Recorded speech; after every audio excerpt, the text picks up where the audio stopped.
Ramazan orucu İslamın əzəmətli əsaslarından və rükunlarından biridir və bu ayda Allahın qullarına olan rəhməti Quran nazil olmuşdur. Ona görə də bu aya görə sevinmək, Allah'a şükür etmək və onu Allahın bizdən istədiyi və əmr etdiyi şeylərlə gündüz oruç tutub bütün xeyir qapılarında yarışmaqla, gecə isə namaz qılmaq, Quran oxumaq, zikir və yaxşılıq etmək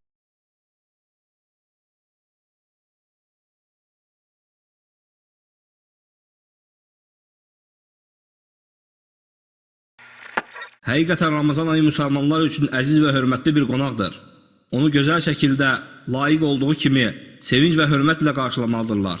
Necə ki bir hörmətli qonaq gələrsə, onun gəlməyinə görə sevinərlər və onun üçün ən qiymətli şeylərini sərf edərlər.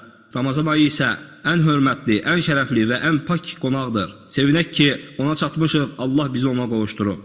فَمَنْ شَهِدَ مِنْكُمُ الشَّهْرَ فَلْيَصُمْهُ